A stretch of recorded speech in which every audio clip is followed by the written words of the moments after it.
So first of all, I always want to know the origin behind the story. I grew up reading a lot of British fantasy, classic British fantasy, like Lord of the Rings and Narnia and The Dark is Rising by C.S. Lewis, which my title is talking to. Yes. And I love those books, but yet I felt they excluded me. The hero was always the same. He was always a very straightforward British lad, and the villain was always, foreign, different, sometimes queer. Yeah. And so I saw myself much more in the villains. And I loved Sauron from Lord of the Rings, and I loved the Slytherins from Harry Potter.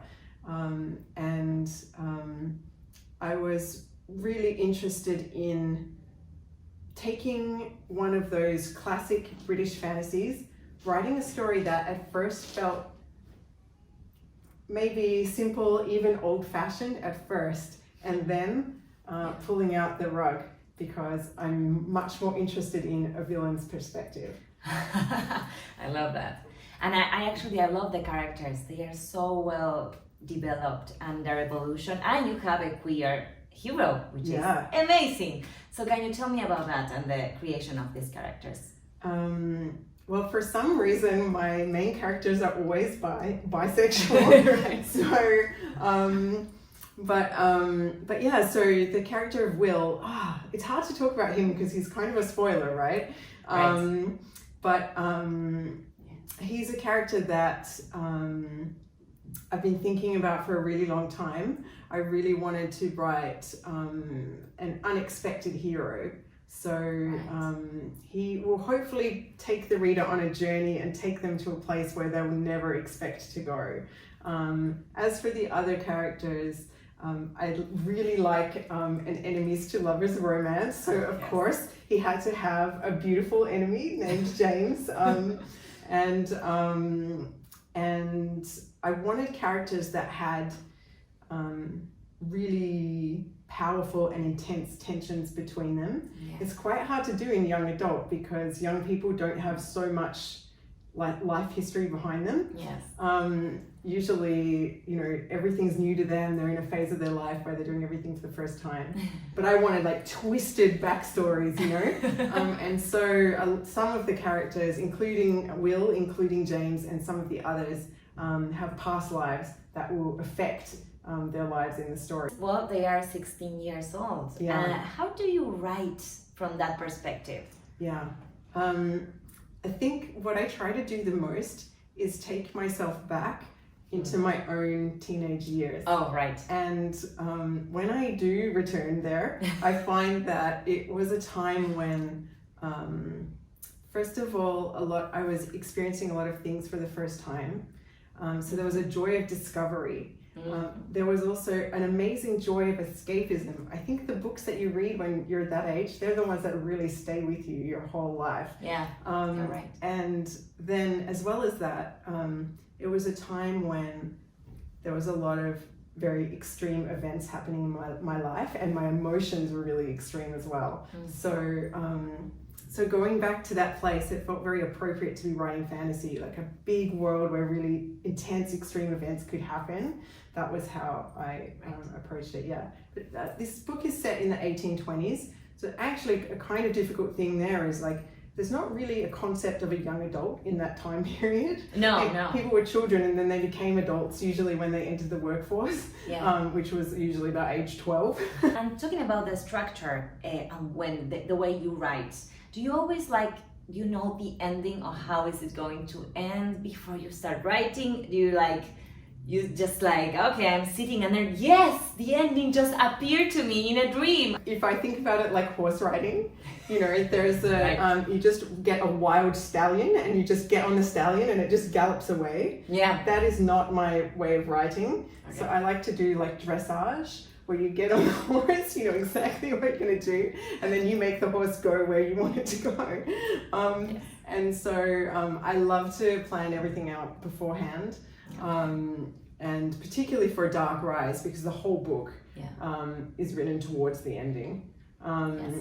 And in a way, Dark Rise is two books, what you think is happening and what is actually happening, and it connects at the end. But yeah, so my process is, I have a brainstorming phase where I call it the blue sky phase, where I just come up with as many crazy ideas as I can. Then I have a honing phase or a critical phase where I choose like which ideas that I came up with talk to me the most, which do I love the most. And then I start to write plot, and then I'll plot out the entire novel, start to finish. In fact, I plot out the whole trilogy. So I know the ending of book 3. Wow. And I'm writing towards that ending. Well, you lived, you are from Australia. Yeah. From Melbourne? From Melbourne, right. yeah. And you have lived in Japan for 5 years or so? Yeah, for about 6 years. And you have traveled a lot, clearly. Yeah. In which way traveling and living abroad helps you to write and to discover new adventures and stories? I think in a couple of ways. So my first time to live overseas was Japan. I went there when I was about 19 or 20, and I lived there for 6 years. So most of my 20s I spent in Japan. You went to study in Japan? Or no, I went to work. Yeah. Oh, to work. And I think when you learn another language, as you will know, you kind of gain another self, because you're a very different self in each language. You've got a different vocabulary, you've got different ways of expressing yourself. And I think it makes you realize there's so many different ways of being. So I think living in Japan and then also in Italy, and then coming back home after such a long time also allows you to be an outsider to your own culture. Yeah. So when I went to Japan, I had a lot of culture shock, and then when I came home, I had a lot of reverse culture shock. So I think it's helped me because it's given me several new perspectives or lenses on my own life. Yeah, that's probably the most important effect. I know that you've written in the past for DC Cómics. Oh yeah, I've written a bit for DC. Yeah. So we kind of wanted to know, like, as a parenthesis, how was that experience, and in which way you think is harder, or I know it's completely different than writing a novel, but if you can relate in some way. Yeah. So having the opportunity, I'm a huge fan of DC. Oh yeah. Huge, since I was a little kid. And I recently had the opportunity to write a couple of stories for them. So I got to write Batman in Dark Knights of Steel, and I'm writing at the moment John Kent Superman short, the new bisexual Superman, which is a huge honor. My God. I know.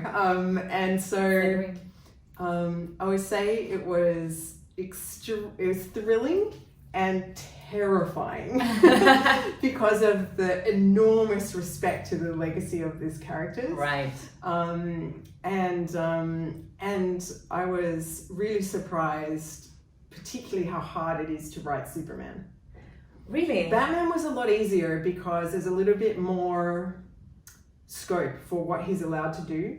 Right. Superman is a paragon, and so you really have to put a lot of thought into, like, what does a hero do in each situation, and what is the most heroic way to behave. And then in terms of the difference of like comics and novel writing, I will say that I personally find novel writing to be more difficult because even just because it's longer. You're just writing a novel for like a year and a half. It's huge. And it's from scratch. It's your characters from scratch. It's everything like in your mind. So in that case, there's more work, there's more building, and there's just more writing. But the thing that is specifically more difficult in comics is the economy. There's no room for a mistake. There's no room to play around. You can play in a novel and wander off the path for a bit and come back, and it doesn't break the book. But if you try and do that in 22 pages, you break the comic. So that's the particular challenge of writing comics.